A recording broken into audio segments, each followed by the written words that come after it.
Pero quien estuvo muy de cerca, siguiendo por supuesto este proceso de elección del defensor del pueblo en tanto que participó del mismo y estuvo a punto, digamos, de ganar, es el doctor Jorge Luis Rioja Vallejos, ex candidato ahora a la Defensoría del Pueblo y que llegó a la fase final de la elección. ¿Por qué lo hemos invitado? Para hablar de varias cosas, pero también, por supuesto, de un proceso en el que él participó y del que tiene una opinión y una mirada sin duda importante respecto sobre todo a lo procesal, que hay que hablarlo también. Doctor Rioja, bienvenido. Gracias por acompañarnos. Muchas gracias y buenos días a los televidentes. Encantado. Desde la parte formal y procedimental de una elección de un defensor del pueblo, ¿lo percibió usted como justo, equilibrado, ajustado a ley o por el contrario con vacíos que valdría la pena pensar resolver para futuras elecciones del defensor? Primero que nada, es un proceso para mí, como decía, cerrado. Yo creo que ya el Congreso decidió a quién elegir. Claro. Es lo que tenemos hoy como defensor del pueblo, el colega que ha sido elegido. En realidad, yo creo que en el proceso debería, a nivel de requisitos, incorporarse un escenario como el siguiente. Debería ponerse como requisito, por lo menos, no solamente ser abogado, sino acreditar grados académicos que le permitan tener la solvencia académica y la visión de lo que se necesita para mirar el país. Es decir, por ejemplo, fíjese, las altas autoridades o los peruanos que acceden o pretenden estar en cargos altos, debemos acreditar por lo menos lo que la academia en el país acredita, es decir, una maestría o un doctorado. Puesto que, llegado el momento de tomar decisiones, vamos a encontrarnos probablemente con que hay, por decir en este caso, postulantes que tienen más grados académicos que uno. Entonces, ¿de qué forma podríamos convalidar un poco ese tema? El proceso en sí, y es ahí donde quiero anotar, de que quizá habría que modificarse la ley inclusive, que diga de que no solamente vas a ser abogado, sino tener, por supuesto en lo posible, que para el caso ya lo tenemos, el mayor grado académico que reconoce la Universidad Peruana. Para tener de alguna manera, reitero, solvencia académica en relación a las decisiones que se deben tomar. Porque fíjese, además de, creo que acreditar un poco de conocimiento de la realidad del país. Es decir, si yo no conozco el Perú, ¿cómo puedo ser un funcionario para el Perú? Es un poco el tema, ¿no?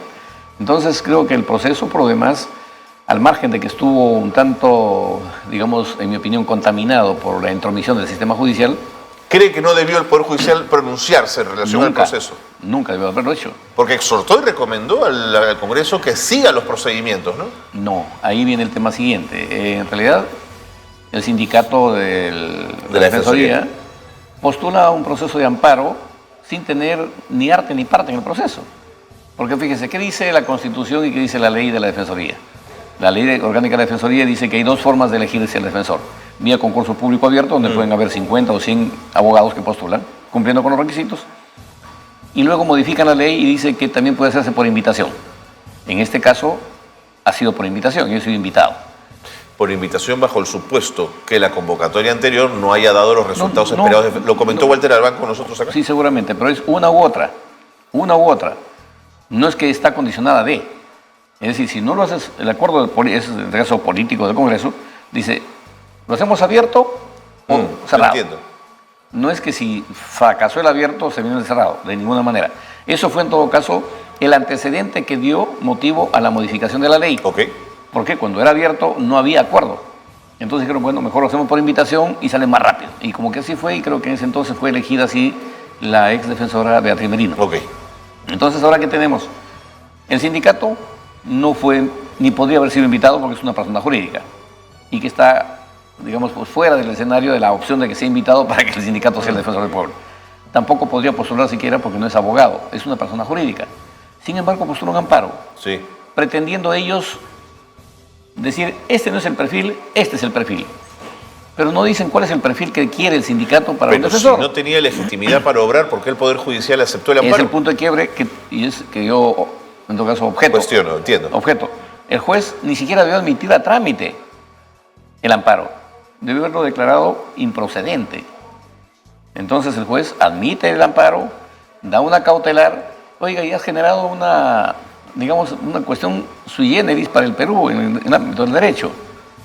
Imaginemos que usted y los amigos que están aquí adentro, somos un promedio de 4, nos demanda el sindicato a los 4. Se recompone la comisión y vienen otros actores. Pero sobre esos 4 ya nos generó una cautelar que notifica a los 4. Se modifica, se cambian los integrantes de la comisión y ¿qué hace el juez? A pedido, por supuesto, del sindicato. Amplía la cautelar a los que ni siquiera fueron demandados. No queda ahí el tema. Viene una segunda modificación de integrantes de la comisión especial. El juez, a pedido igualmente del sindicato, hace una segunda ampliación.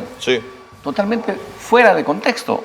Nunca había visto en nuestro país que, por ejemplo, un juez con una cautelar la haga extensiva a quienes ni siquiera fueron demandados ni notificados de la demanda. Esa intromisión es que lo resuelve el Tribunal Constitucional con la demanda competencial, en la que inclusive invoca a la Junta Nacional de Justicia, que dicho sea de paso, en mi opinión también la Junta no ha hecho su trabajo, porque por mandato de la ley orgánica de la Junta Nacional de Justicia, ¿qué nos dice la ley? Que de oficio la Junta debe vigilar el comportamiento de los jueces en el Perú. ¿Qué ha hecho? Algo. Bueno, pero antes que entra la Junta, entra la OCMA, ¿no es cierto? Además está la OCMA, ¿no? Además está la OCMA, o sea, hay 2 controles, y ninguno de los, o la ODECMA en este caso. Pero le planteo la siguiente preocupación que me lleva un poco a la parte de los pergaminos académicos que usted señalaba. Es verdad, digamos, un defensor del pueblo debería tener unos pergaminos académicos que le permitan hablar de igual a igual con gente que tiene un doctorado, que tiene maestrías. Pero ojo que los doctorados no garantizan comportamientos éticos. Y yo creo que el comportamiento ético de un defensor del pueblo tendría que estar por encima de los pergaminos académicos. ¿Coincide usted conmigo o discrepa? Yo diría que son complementarios y además de eso deberían ser conexos, en el sentido siguiente. Porque conozco cada doctor que es un sinvergüenza, señor Rioja. No lo dudo. No, por eso le decía, fíjese, en mi caso, han tratado de inventarme un montón de cosas y no han podido encontrar nada porque mi vida siempre ha sido, digamos, en todo caso, pues, honorable. Yo no tengo tacha alguna, mi hoja de vida es intachable. Y tengo 2 maestrías, 2 doctorados, porque estudio los últimos 40 años. Y cada uno de esos grados académicos que tengo, por supuesto, me ha costado no solamente... Se los ha ganado a pulso. Así es. ¿Por qué pierde entonces con Josué Gutiérrez? En realidad yo no diría que pierdo con Josué Gutiérrez, realmente pierdo con el contexto de los votos de los señores congresistas, que ellos, y desde ya a través de su programa, me permito en todo caso agradecer la gentileza y adhesión que tuvieron a los señores congresistas que votaron por mí, los 58, y por supuesto me faltaron 30 votos para poder llegar. Y desde ya pierdo porque realmente debemos entender que es una decisión política. Y es ahí donde no necesariamente quienes nos dicen que sí nos apoyan, a la hora de votar no apoyan. Pero no desconozco que es una decisión política, pero tengo la sensación que es una decisión política que no se sostiene en los altos valores de la patria o en la defensa institucional, sino en la de componendas políticas y en los acuerdos bajo la mesa. Realmente es un tema bastante subjetivo, diríamos, que yo no estaría en condiciones de calificarlo, puesto de que... ¿No lo intuye, no lo percibe, doctor Rioja? En realidad, fíjese, yo me someto a la decisión que ha tomado el Congreso. Sin duda, no queda otra, digamos, pero... Y desde ya, ¿qué comentarle? ¿No? Ellos tienen la autoridad para hacerlo y han cumplido con su trabajo. De acuerdo. O sea, es un poco el tema. Si hubiese usted sido elegido defensor del pueblo, ¿a la primera organización que hubiese recibido en su despacho habría sido a la Pestilencia, doctor Rioja? En verdad yo no suelo calificar a los que se promueven en este caso. ¿A los fascistas no los califica? ¿A los violentos no hay que calificarlos, doctor Rioja? Estos no son, pues, justamente, ¿no? ¿Sabe de quién hubiera convocado primeramente? Es a todos los partidos políticos con su bancada. Luego de ello a todos los colegios profesionales. Luego de ello a las universidades, a los gobiernos regionales, a los gobiernos ¿Buscando qué? Buscando empezar por hacerlos entender de que ellos son parte del problema en cuanto a lo que es dar la prestación de mejores servicios a la comunidad. Y si ellos no son actores directos, la Defensoría, por supuesto, está para verificar de que se dé un buen servicio público. Óigame, pero si la autoridad que va a darlo no entiende esa función, entonces estamos perdidos. No podemos nosotros, señor Cornejo, mirar por, digamos en todo caso, pues el techo, si ni siquiera sabemos cómo está el piso. Y soy de opinión que inclusive la Defensoría debería tener una representación nacional hasta en los centros poblados menores, por supuesto a largo plazo. En el mediano plazo debe tener al menos una oficina en cada provincia. Tiene 40 oficinas para el Perú. Y yo me pregunto, oiga, ¿y cómo hace con 40 oficinas para el Perú, teniendo 196 provincias, para hacer los informes defensoriales cada año? Envía de repente pues, gente que vaya por todo el Perú viajando y buscando tomar información, y cuando ya pasó hay otros incidentes. ¿Cómo hace para conciliar esos? No lo sé. Mire, yo sé que los seres humanos somos contradictorios y que tenemos incoherencias, doctor Rioja. Pero cuando el defensor del pueblo actual recibe a los violentos en su despacho, y luego, compañeros, si podemos poner el anuncio, el mensaje de la Defensoría del Pueblo en Twitter, si lo tenemos, por favor, me avisan, donde cuestionan la violencia con la que estos grupos entraron anoche al informe de Amnistía Internacional en un hotel de Miraflores, si algo me dice, es que estamos ante conductas incoherentes y erráticas en el primer día de gestión. Esa es mi preocupación, doctor Rioja.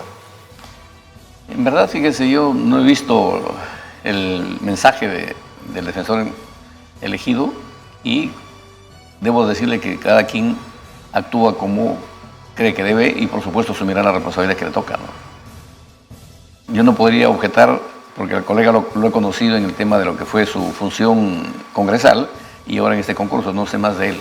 Ahí está justamente, Defensoría. Rechazamos incursión violenta en evento donde Amnistía Perú presentaba informes. Este tipo de acciones, además de demostrar intolerancia extrema, constituyen delito. Es necesario que se refuerce la presencia policial para proteger a organizadores y personas asistentes. Digo esto en la noche y en la mañana los estoy recibiendo y dándoles abrazos. ¿Cómo es posible, señor Rioja? Yo sé que lo pongo en una situación compleja porque usted ha estado allí, digamos, en la pelea, pero... Yo formo parte del proceso y ahora ya el señor está... Pero como ciudadano, doctor Rioja, por supuesto, que vuelve usted no se ve nada bien. No se ve bien. No se ve nada bien y creo que, asumo, debe ser producto del inicio de gestión. Esperamos que corrija su actuar en el futuro inmediato, no en el futuro. Sí, no, sin duda. Muy bien. ¿Cree usted que un cargo como este, decía también algunos, digamos, es una organización que no debería tener ideología? Claro, ideología en términos, ideología partidaria, de ideología política, ¿no es cierto? Sí. Pero tiene que tener un compromiso con los derechos fundamentales, ¿no es cierto? ¿Qué más ideología que esa, vaya? La defensa de la persona humana. Exactamente. Así es simple. Y no el tema de género, no, la defensa de la persona humana por su sola existencia. Y no importa, como decía hace un momento el oficial, usted ni gordo, ni flaco, ni serrano, ni costeño, no, en absoluto. El solo hecho de pertenecer a nuestra especie, y es una obligación protegerla. Esa es mi visión de lo que sería la Defensoría, y es más, y creo que todas las instituciones públicas del Estado. ¿Usted le dijo esto a la comisión cuando conversaron? ¿Mostró su posición respecto a estos temas, doctor Rioja? Me hicieron algunas preguntas ahí, sí. Ese es mi desarrollo profesional académico de los últimos 25 años. O sea, yo no he cambiado y no cambio de postura porque me hacen una pregunta para la cultura, en absoluto. Yo en ese aspecto sí tengo una posición sentada hace mucho tiempo. La persona humana es por la sola condición de ser parte de la especie. Y no lo voy a ver porque ve el color que tiene o porque viene despeinado, en absoluto. Es un ser humano y hay que darle protección. Y justamente decíamos, fíjese, ¿quién se preocupa de la tercera edad? Bueno, ese es un tema grave. Nadie. Un tema complicado. Nadie. Yo creo que, por ejemplo, la Defensoría... Porque, si hay alguien abandonado en nuestro país, son los adultos mayores, pobres y quechohablantes. Y están excluidos completamente. Por eso es que es mi visión que le decía de la Defensoría, que debe tener inclusive hasta los centros poblados menores. Por eso me pareció interesante, sí. ¿Por qué? En los centros poblados menores, señor Cornejo, están el teniente gobernador que representa al presidente de la República y el juez de paz. ¿Y quién representa o quién vigila la prestación de servicios públicos? Porque ahí tenemos posta médica, tenemos colegios. Y cuando hay, en todo caso, pues el contexto temporal que tenemos en el país, que en las zonas altoandinas mayormente los cultivos se hacen bajo el riego de la lluvia. La lluvia viene y se lleva con huecos y todo, puentes, destroza caminos, canales de irrigación. ¿Quién nos ve? Soy de opinión que el defensor debe estar ahí para efectos de que se convoque a la comunidad y efectivamente haga ese trabajo. ¿Por qué? Porque el gobierno central, por más interés que tenga, se diluye su gestión, creo que no llega sino hasta los gobiernos, hasta los municipios provinciales, en el mejor de los casos. Así es, no puede. Porque también hay otro problema ahí. No hay visión de Estado ni políticas públicas que sean continuadas. Cada gobierno que entra inventa su propio programa y hace lo que medianamente puede, se toma su foto y se acabó su periodo y chao. Así no debe ser. Doctor Rioja, Santi Esteban de Noriega, Walter Albán, Beatriz Merino, Eduardo Vega, Eliana Rebollar, fueron defensores que también le plantearon cara al poder. y fiscalizaron al poder. Por eso es que el cargo de la Defensoría es tan importante, porque ejerce desde una perspectiva ética un control de las instituciones. Así es. No es vinculante lo que dice, pero sus exhortaciones y recomendaciones son atendidas, ¿no es cierto? Por eso me preocupa tener un defensor que nace de un acuerdo político que puede ser una protección para el control de esas organizaciones. Yo creo que debemos precisar el escenario siguiente, amigo. Dígame. Todos los defensores que han sido elegidos han sido producto de acuerdo político. Sin duda. No, sin duda. Es el Congreso. Así es un acuerdo político, que en todo caso han trascendido por su actuación, celebro que así sea. Pero todo es acuerdo político, porque además proviene de un órgano político. El punto es que... Pero todos ellos tenían pergaminos académicos, experiencia. A eso íbamos desde el inicio. ¿No es cierto? ¿No? Así es. Pero así además, es. unas credenciales democráticas así es. indudables, ¿no? Y compromiso con la institución para que la institución trascienda. Sí, señor. Entonces el punto es este. ¿Qué hemos hecho hasta hoy en 25, 27 años que tiene la Defensoría? Soy de opinión que se ha como fosilizado la institución. Aducen de que no habría presupuesto. Óigame, ¿cómo no va a tener presupuesto si voy a un municipio provincial o distrital, provincial en este caso, la beneficencia o los bienes incautados que tiene el gobierno para que me faciliten un espacio donde pueda funcionar una representación defensorial y no pagar alquileres, por ejemplo, en provincias? ¿Por qué no? Es gestión. Y debería tener a hoy, en 25 años, al menos una representación en cada provincia de la Defensoría, que no lo tiene. Es ahí donde les decía que, en mi opinión, se ha fosilizado. La gestión de las personas que usted me ha referido, trascendente, por supuesto que sí, y lo reconocemos. El punto es que se quedaron un poco en el tiempo, creo yo. De haber llegado usted a la Defensoría, ¿qué es lo primero que hubiese hecho después de convocar a las organizaciones que me ha comentado? Ya en términos de decisiones. Evaluar el potencial humano. De la organización. Por supuesto que sí, que debemos empezar por evaluar el potencial humano, qué tan comprometidos están con la institución, porque tiene el personal de la Defensoría empezar por entender lo siguiente. Es una institución nacional. ¿Usted cree que no lo entienden? Asumo que no, porque fíjese, le decía, tienen solamente 40 oficinas. Y todos se quedan, entiendo, en Lima o en las capitales de las... ¿A usted le parece que, por ejemplo, es pertinente que Arequipa tenga una oficina defensorial para toda Arequipa? No, pero si figura que tengo una para toda en los figura. Conflictos sociales, los defensores de cada región han estado allí. ¿Los representantes de la Defensoría? No digo que no, pero una cosa es que vayan por 2 o 3 días, o una semana, o 15 días, y otra cosa es que esté permanente la oficina. Deben tener una oficina permanente, ese es el punto. Imagínense usted, Junín, tiene una oficina en Huancayo, un módulo en la Merced, Chanchamayo, y otro en Satipo. ¿Pero a razón de qué? De que ahora forman parte del BRAEN. En Piura hay una sola. ¿Y cuántos conflictos sociales tiene Piura? ¿Y usted cree que eso no es presupuestal, que es de gestión? El tema de espacios físicos, sí. Con toda seguridad. O sea, ¿por qué tenemos que alquilar locales? Si es una institución que va a servir a la comunidad. Oiga, me desprende hace un momento. Los municipios tienen un montón de espacios vacíos. Claro, la Defensoría debe asumir el tema de gastos de los servicios, agua, luz y, por supuesto, internet en este caso, ¿no? Más el tema de personal. Entonces, esa era un poco la perspectiva del proyecto que tenía de haber sido elegido, pero lo comparto en todo caso públicamente. De acuerdo, es importante. Si el actual defensor del pueblo no corrige este errático comienzo que percibo ha iniciado, ¿se siente usted en algún momento con autoridad moral como para cuestionar a este defensor del pueblo? Y que desde fuera no se diga, el doctor Rioja está hablando porque sangra por la herida. ¿Siente usted esa autoridad moral, doctor Rioja? Por supuesto que sí, no solamente la siento, sino la llevo conmigo y creo que la tengo y es parte de mi ADN personal y profesional. De decir las cosas, primero, de manera frontal y segundo, que creo que quien debe objetar la gestión del señor defensor hoy serían quienes lo han elegido primeramente. Así es. En relación a, oye, ¿qué está pasando, no? De mi parte, yo tengo un punto de vista de la institución, no de hoy. Yo he puesto el año 2011 a la Defensoría. Pues lo sé. Entonces... Esa fue la vez que más cerca quedó, digamos, además, ¿no es cierto? No, le cuento que fue realmente anecdótico. Al ex defensor Gutiérrez, también porque estamos de Gutiérrez en Gutiérrez, el señor González Posada presidía la comisión. Y quedamos como 15 abogados para elegirnos. Entonces tenía que elegirse la terna de cualquier hora.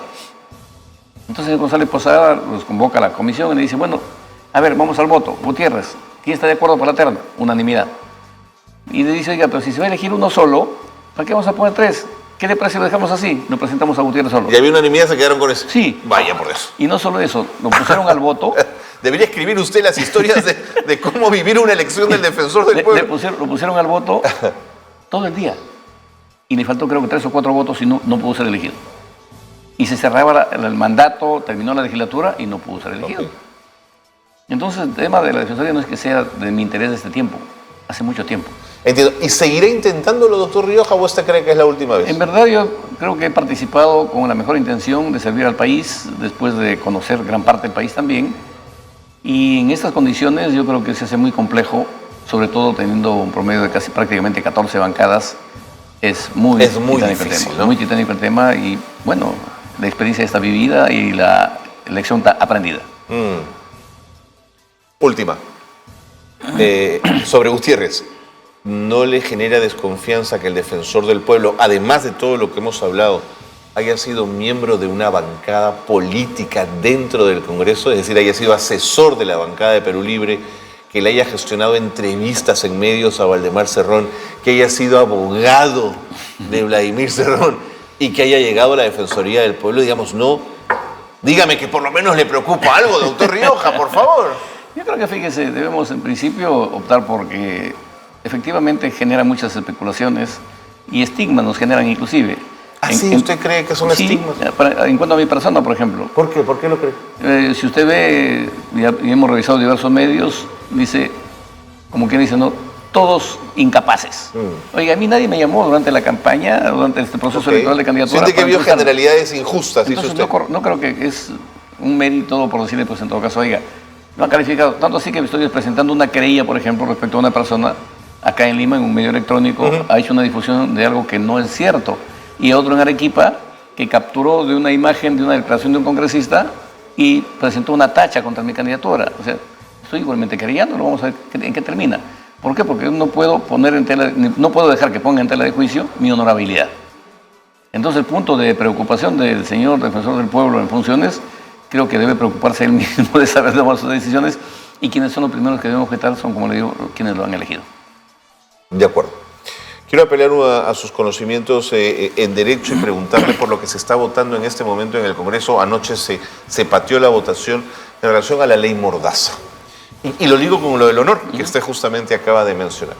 ¿Cree que es necesario subir las penas de cárcel por difamación de 2 a 4, o mejor la vía civil, que tiene sanción pecuniaria, podría ser una mejor opción para resolver los problemas de la difamación? En primer lugar, debo decirle, yo también soy comunicador social, es mi primera carrera profesional, y por supuesto soy respetuoso no solamente de la libertad de prensa.